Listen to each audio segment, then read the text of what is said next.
یا اس کی جو بات ماننے کا جو انداز ہے وہ آپ کو کافی حد تک نا بہتر نظر آئے گا.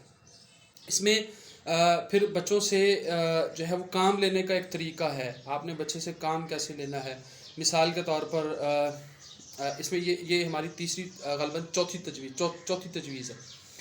اس میں کرنے والا کام کیا ہے کہ بچے سے آپ نے جو ہے کام کیسے لینا ہے. بچے نے آج نہانا ہے, بچے نے آج قرآن پاک پڑھنا ہے, بچے نے آج جو ہے وہ اسکول کا کام کرنا ہے. بچہ اٹھ گیا, آپ نے اس کو بلانا ہے, بیٹا نہانا ہے. تو کب نہانا ہے؟ 8 بجے نہانا ہے, 9 بجے نہانا ہے, 10 بجے نہانا ہے. تینوں ٹائم سوٹیبل ہیں. جس ٹائم تم چاہو تو نہا سکتے ہو. اس سے پہلے ہم یہ کام کر لیتے ہیں. اور یہ والی چیز آپ بچے میں ڈال کے دیکھیں, اس کے ساتھ یہ بیہیویئر کر کے دیکھیں, انشاءاللہ آپ کو اس میں فائدہ ہوگا. آپ کا بچہ آپ کو بتائے گا نہیں ماما میں نے 9 بجے نہانا ہے یا 10 بجے نہانا ہے, میں پہلے نہا لیتا ہوں, پھر میں دوسرا کام کروں گا, پھر میں باہر بازار سے چیز لینے کے لیے جاؤں گا. آپ یہ ہیبٹ جو ہے وہ بچے کے ساتھ کر کے دیکھیں. یہ والا جو میں نے تجویز دی یہ کر کے دیکھیں, انشاءاللہ اس کا آپ کو ضرور فائدہ ہوگا. پھر ایک چیز اور جو اگلی تجویز ہے وہ یہ ہے لکھ کر سمجھانا. اب یہ میرا ذاتی پریکٹیکل ہے. میں کئی ایسے ٹارگٹس ہیں جو میں نے لکھے تھے اپنے روم میں, جو ہے وہ چپساں کیا, اور اس کو میں دیکھتا تھا کہ جی یہ والا میں نے ٹارگٹ پورا کرنا. اور الحمدللہ اللہ پاک کا بڑا احسان ہے کہ وہ میرے ٹارگٹس پورے ہوتے تھے. تو یہ تجویز بھی ہے اور یہ میں اپنا ایک پریکٹیکل تجربہ بھی شیئر کر رہا ہوں. اچھا, آپ نے کرنا کیا ہے, آپ نے بچے کو مثال کے طور پہ وہ کمرے سے باہر نکلتا ہے تو وہ لائٹ نہیں بند کر کے جاتا, تو آپ نے جہاں پہ وہ سوئچ والا بورڈ ہے اس کے نیچے آپ نے ایک جو ہے وہ کاغذ پہ لکھ کے لگا دینا ہے کہ کمرے سے باہر جاتے ہوئے پلیز لائٹ آف کر دیں. آپ یقین مانیں جب بھی بچہ وہاں سے گزرے گا وہ پڑھے گا, تحریر کو پڑھے گا, وہ ایک دن اس کی ہیبٹ اس کے اندر آ جائے گی, وہ لائٹ بند کرنا شروع کرتے ہیں. یہ پریکٹیکل چیز ہے. جہاں جو مسٹیک بچہ کرتا ہے, بیگ اپنی جگہ پہ نہیں رکھتا, جوتا اپنی جگہ پہ نہیں رکھتا, کتابیں اپنی جگہ پہ نہیں وہ رکھتا, وہ ایک جگہ پہ بیٹھ کے تسلی سے پڑھتا نہیں ہے, وہاں آپ نے وہ اپنی ایڈوائس لکھ کے لگا دینی. اور انشاءاللہ اس کا آپ کو ضرور فائدہ ہوگا, اور آپ دیکھیں گے کہ یہ باتیں اس کے اندر جو ہے وہ آنا شروع ہو جائیں. پھر جو توجہ طلب بات ہے اس میں ہمارے ہاں مطلب کہ بچے سے بات منوانے کا جو انداز ہے وہ سزا والا ہے, پنشمنٹ والا ہے. اور میں نے جتنی بھی پیچھے آپ کو تجاویز بتائی اس میں نے پنشمنٹ کا کوئی ایسا جو ہے وہ ڈیزائن نہیں دیا, کوئی پالیسی نہیں دی, کوئی میں نے بات نہیں کہی کہ آپ نے ان کو پنشمنٹ کرنا ہے. آپ بچوں کو ویسے بھی روک سکتے ہیں, مارنے کے بغیر بھی روک سکتے ہیں, آپ اس کو سزا دیے بغیر بھی روک سکتے ہیں. پنشمنٹ جو ہوتی ہے اس کا کنسیپٹ آپ نے بچے کو سمجھانا ہے کہ ایک ایسا کام جس کی اجازت نہیں ہے, اگر وہ کام کریں گے اس پر پنشمنٹ ہوتی ہے. وہ ہمارے ارد گرد کے معاشرے کی مثالیں دے کر آپ بچے کو سمجھا سکتے ہیں. تو میں یہ سمجھتا ہوں کہ اگر آپ کا تربیتی عمل بنیادی طور پر بنیاد سے شروع ہو گیا تو آپ کو یہ سزائیں یہ پنشمنٹ دینے کی ضرورت نہیں پڑے گی. آپ کو یہ پنشمنٹ والے فارمولے نہیں ڈھونڈنے پڑیں گے کہ پنشمنٹ کون سی دینی ہے کون سی نہیں دینی. آپ نے اپنی بنیاد سے ہی بچے کی تربیت رکھنی ہے, اس کو گائیڈ کرتے رہیں.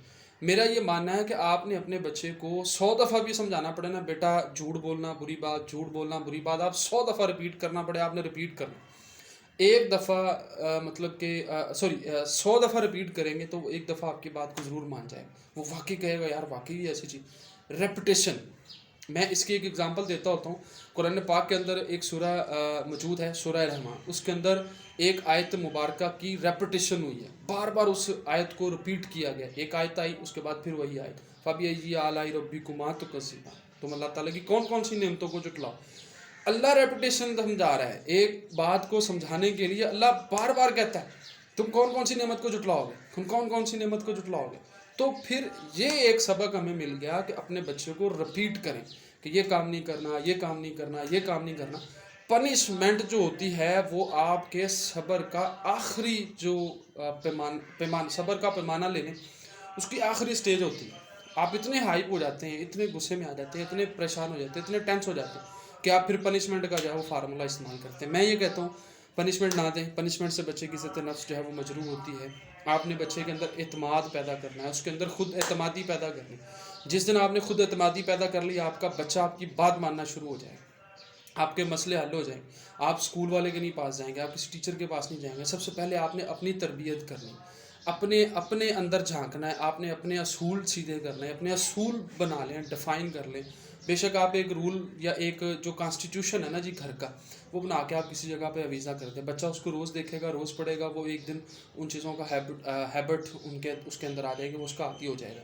تو میں دعا گو ہوں، اللہ تعالیٰ آپ کو اپنے حفظ و مان میں رکھے، اللہ آپ کے بچوں کو حفظ و مان میں رکھے. اور اگر میری یہ ویڈیو آپ کو اچھی لگی ہے تو اس کو شیئر کریے گا، اور اگر میری تجویز آپ کو اچھی لگی ہیں تو میں بہت کہہ لیں کہ شکر گزار ہوں اللہ پاک کا کہ میرے کچھ چند ایک الفاظ، ٹوٹے پھوٹے الفاظ آپ کو پسند آئے، آپ نے اس پہ جو ہے وہ لائک دیا. اپنی دعاؤں میں یاد رکھیے گا. بہت شکریہ. السلام علیکم ورحمۃ اللہ وبرکاتہ.